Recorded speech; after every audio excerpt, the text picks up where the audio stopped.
El primer y mayor mandamiento.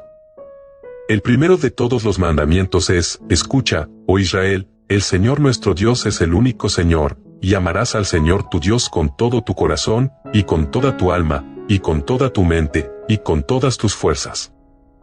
Este es el primer mandamiento, Marcos 12, 29, 30. Hay dos razones por las que Dios debe ser amado con todo el corazón. La primera es su infinita excelencia y hermosura en sí mismo. El segundo, su bondad ejercida hacia nosotros en la creación, providencia y redención. No debería parecer difícil que se le exija amar a Dios con todo el corazón, el alma, la mente y las fuerzas.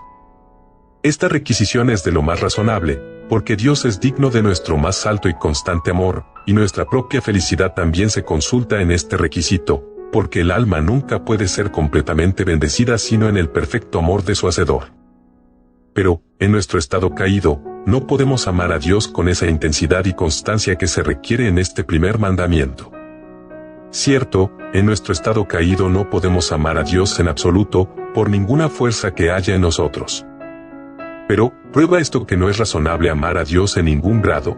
Si el corazón fuera recto a los ojos de Dios, sería tan fácil amar a Dios con todo el corazón, como amarlo en el grado más bajo. Sí, sería más fácil, porque el alma sería más feliz en el perfecto ejercicio del amor, que en el imperfecto ejercicio de este afecto. Nuevamente, si Dios estuviera satisfecho con un amor menos que perfecto, se contentaría con que sus criaturas racionales poseyeran menos excelencia moral, menos de su propia imagen, de lo que son capaces. Sí, estaría satisfecho de que permanecieran en un estado de depravación moral, porque todo defecto del amor perfecto es depravación moral, es pecado, esa cosa abominable que Dios aborrece. La falta total de amor a Dios es la esencia y raíz de toda depravación, y en la medida en que no alcancemos el amor perfecto que requiere este primer mandamiento, en la misma medida en que nos contaminamos interiormente con el pecado. Pero, ¿es razonable exigir de las criaturas lo que no pueden realizar? Si desearan con todo su corazón cumplir con su deber, y sin embargo no pudieran, por falta de las facultades apropiadas, entonces ciertamente serían irreprensibles, no se les podía exigir más. Pero, ¿cuál es la incapacidad del pecador? No es la falta de facultades u oportunidades. Las mismas facultades y afectos con que tan ardientemente persigue el mundo, serían suficientes para el cumplimiento de todo lo que de él se requiere, si estuviera bien dispuesto. Pero la mente carnal es enemistad contra Dios, no está sujeta a su ley, ni tampoco puede estarlo. ¿Alegará el pecador esta inveterada enemistad como excusa? Esto es demasiado absurdo para ser recibido por cualquiera. Tal incapacidad como esta es la esencia de la iniquidad. En lugar de excusar al pecador, es la base misma de la culpabilidad. Los actos externos son malos en cuanto proceden de un principio tan maligno. Nadie verdaderamente convencido de pecado puede jamás pensar en alegar esta incapacidad como una disculpa. Si la ley nos hubiera exigido amar a Dios con todos los poderes del ángel supremo, que posee facultades que no pertenecen a la naturaleza humana, habría sido irrazonable. Pero su requisición es amarlo con todo nuestro corazón, con toda nuestra alma, con toda nuestra mente, con todas nuestras fuerzas. La ley se adapta exactamente a nuestras mentes. Requiere exactamente lo que nuestras facultades son capaces de hacer, cuando no están debilitadas por el pecado. Y a las criaturas santas, el mandamiento de amar a Dios con todo el corazón, no puede parecerles penoso. Los santos ángeles no considerarían un privilegio ser liberados de la obligación de amar a Dios con todas sus facultades. De hecho, los hombres santos de la tierra no ven esto como una dificultad. No tienen ningún deseo de que este primero y más grande de todos los mandamientos sea anulado o relajado. Ven no solo una razonabilidad en la requisición, sino una belleza divina en conformidad con ella, que les hace tener hambre y sed de la santidad perfecta. Esto entonces no es una designación arbitraria, sino la ley de nuestra naturaleza. Estas cuatro cosas pueden distinguirse en nuestro amor a Dios. 1. Una alta estima de su carácter y una complacencia en sus atributos morales, como se muestra en la Sagrada Escritura. 2. Un deseo de que Dios sea glorificado, y un regocijo en su grandeza, majestad, soberanía, independencia, perfección y bienaventuranza. 3. Gratitud por sus favores y bendiciones de toda especie, conferidos a nosotros. 4. Deseo de la mayor cercanía posible a Dios. El alma movida por el amor, busca ardientemente la unión con el objeto amado, de la especie más próxima, y comunión íntima y recíproca. El amor se impacienta con la ausencia y se esfuerza por remover los obstáculos para un acceso cercano a la persona amada. Pero como en nuestro presente estado de ignorancia, el alma disfruta solo de obscuras visiones de Dios, el amor se ejerce principalmente en el deseo de un conocimiento más claro, deseo de mayor conformidad, deseo de una comunión más íntima, deseo de que Dios sea glorificado.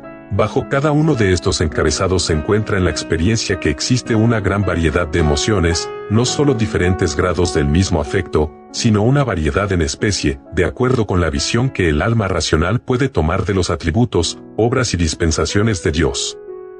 Entre estos está la adoración, acompañada de santo asombro ante la incomprensibilidad del gran Creador. Esta emoción, tenemos razón para pensar, entra profundamente en la adoración de las huestes celestiales, especialmente de aquellos que, como Gabriel, están en la presencia inmediata de Dios. Y este punto de vista no puede ser considerado sin un sentido correspondiente de la pequeñez e insignificancia de la criatura, y una autodegradación voluntaria. Los adoradores celestiales son, por lo tanto, representados cubriendo sus rostros, postrándose y arrojando sus coronas a los pies del gran Yo Soy. E incluso en la adoración imperfecta entre los hombres, esta santa veneración y temor piadoso es un ingrediente esencial. Los hombres más santos, como Isaías, Daniel, Juan, etc., quedaron abrumados cuando la majestad divina se manifestó claramente a su vista. Algunos de los atributos divinos están adaptados para producir el sentimiento de asombro o miedo, pero otros, complacencia, o una emoción de elevado deleite. Ahora bien, como las opiniones que se obtienen del carácter de Dios son comúnmente complejas, las emociones experimentadas también serán de naturaleza mixta, predominando lo terrible o lo gozoso, según se presente a la mente una u otra clase de atributos divinos. Como nuestro amor a las criaturas incluye no solo la complacencia, sino la benevolencia, cabe preguntarse cómo podemos ejercer la benevolencia con el Dios infinitamente glorioso y siempre bendito, ya que es incapaz de recibir acceso alguno a su gloria o felicidad. La respuesta a lo cual es, que hacia Dios este afecto se ejerce en desear que su gloria se manifieste a todas las criaturas inteligentes, en regocijarse en la infinitamente gloriosa excelencia de su carácter y en la inconmensurable felicidad que posee en sí mismo, y en su inmutable independencia y eterna soberanía sobre todas las criaturas en los cielos y en la tierra. Algunas personas, aficionadas al exceso de refinamiento en sus especulaciones, han llegado a la conclusión abstracta de que la gratitud no es virtud, o no es parte de un carácter santo, porque, como alegan, no es un sentimiento desinteresado, sino egoísta. Ahora bien, ya sea egoísta o desinteresada, el sencillo sentido moral de todos los hombres ha determinado, no solo que sea un ejercicio virtuoso, sino que gran parte de la santidad en la criatura, consiste en un fluir de gratitud al autor de todas las cosas. Bien, por sus múltiples y maravillosos beneficios, otorgados gratuitamente. Y las Sagradas Escrituras confirman los dictados de nuestros sentimientos morales. Ninguna iniquidad se representa con colores más oscuros que la ingratitud. El buey conoce a su dueño y el asno el pesebre de su amo, pero Israel no conoce, mi pueblo no considera. Oíd, cielos, y escucha, tierra, porque el Señor ha dicho, hijos crié y engrandecí, y ellos se rebelaron contra mí. Gran parte de los salmos, dados por inspiración divina, se dedican a expresar gratitud a Dios por sus diversas misericordias. Tomemos por ejemplo Salmo 103, bendice al Señor, oh alma mía, y todo lo que está dentro de mí bendiga su santo nombre. Bendice al Señor, oh alma mía, y no olvides todos sus beneficios. Quien perdona todas tus iniquidades, quien cura todas tus enfermedades. Quien redime tu vida de la destrucción, el que te corona de bondad amorosa y de tiernas misericordias, el que sacia de bienes tu boca, para que tu juventud se renueve como la del águila. Se declara que la expresión de gratitud mediante la alabanza no solo es agradable, sino el método por el cual Dios puede ser glorificado. Y no se limita a la tierra, es el empleo principal del cielo. Los redimidos del Señor, que estaban en el monte Sión, vestidos con ropas blancas, con las palmas en las manos, clamaron a gran voz, diciendo, salvación a nuestro Dios que está sentado en el trono, y al Cordero. Y la carga del cántico de los redimidos en el cielo es, al que nos amó, y nos lavó de nuestros pecados con su propia sangre, y nos hizo reyes y sacerdotes para Dios, su Padre, a Él sea gloria y dominio por los siglos de los siglos. Pero no es correcto considerar la gratitud religiosa como un sentimiento egoísta. Somos incapaces de un afecto más desinteresado. Es verdad, es ocasionado por los beneficios que nos conferimos a nosotros mismos, pero consiste esencialmente en el deseo de dar una retribución adecuada a las mercedes recibidas. La gratitud genuina no se detendría antes de una devolución completa, si la cosa fuera posible, pero como no lo es, se desahoga en alabanza y acción de gracias. Gran parte del espíritu de verdadera devoción en el cielo y en la tierra consiste en el ejercicio vivo de la gratitud.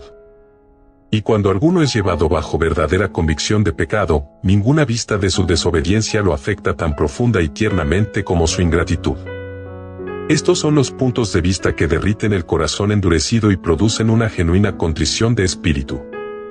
Las inferencias que podemos sacar de lo dicho son: 1. Que cuando todo deber a Dios se expresa con la palabra amor, el término debe entenderse en un sentido muy amplio, que incluye una gran variedad de emociones y afectos, todos los cuales, sin embargo, son producidos por algunas visiones justas del carácter divino. 2. Si este mandamiento todavía está en vigor, y la ley moral de Dios nunca cambia, entonces, indudablemente, todos los hombres que alguna vez vivieron en el mundo son pecadores, porque el pecado es transgresión de la ley. Todos han fallado en amar a Dios con todo el corazón y alma y mente y fuerza.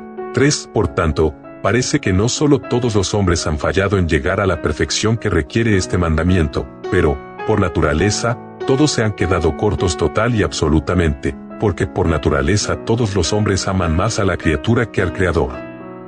Son amadores de los placeres, más que amadores de Dios. De hecho, no aman a Dios en absoluto, sino que están enemistados con Él. Están ajenos de la vida de Dios, por la ignorancia que en ellos hay. No hay quien haga el bien, ninguno. No hay temor de Dios delante de sus ojos, y no conocieron el camino de la paz. El engañoso es el corazón más que todas las cosas, y desesperadamente perverso. La mente carnal es enemistad contra Dios. 4. Vemos por la consideración de este tema, que la falta de amor a Dios es la fuente corrupta de la cual todos los demás pecados, como otros tantos arroyos, fluyen. El primer pecado y todos los demás pecados han tenido su origen en este defecto. Todas las malas acciones, incluso las peores, pueden atribuirse a esta fuente corrupta. Así como la suma de la obediencia fue el amor, así el germen de todo pecado es el defecto de este santo principio. Y donde el defecto es total, hay depravación total. 5. De este tema, los cristianos pueden aprender cuánta iniquidad aún permanece en sus corazones. En la medida en que no aman a Dios con todo el corazón, el alma, la mente y las fuerzas, sus corazones son malos a la vista de Dios. Aquí, dos cosas merecen consideración. La primera es que cuando amamos a Dios, el afecto está muy por debajo de la intensidad que requiere este mandamiento. Es frío y débil, cuando debería brillar con fuego sagrado. Y de nuevo, a menudo se interrumpe el ejercicio de nuestro amor. Fallamos en la constancia, así como en la intensidad. Nos olvidamos de Dios, o nos olvidamos de sus beneficios. Los objetos del mundo, con demasiada frecuencia le roban el corazón a Dios. Oh, qué poca veneración sentimos, cuando pronunciamos el temible nombre de Jehová, o cuando entramos en su casa y profesamos su solemne adoración. Qué poco celo tenemos por la gloria de Dios. Qué poco placer contemplar su carácter. Qué poca gratitud por su maravillosa bondad amorosa, especialmente por su amor redentor. Cuando sostenemos este espejo ante nosotros, qué terrible nuestra deformidad. Cuán innumerables nuestros pecados. Verdaderamente, son más que los cabellos de nuestra cabeza. 6. De este tema aprendemos la ceguera de aquellos que dependen para su salvación de su propia bondad de corazón, de su inocencia de vida, de la moralidad de su conducta, o bien, en el cumplimiento escrupuloso y exacto de los deberes externos, ya sean ceremoniales o morales. 7. Y por lo tanto, vemos la absoluta necesidad de un cambio radical de corazón. Si la imagen moral de Dios en el hombre es desfigurada, nadie sino Dios mismo puede renovarnos de nuevo en esta imagen.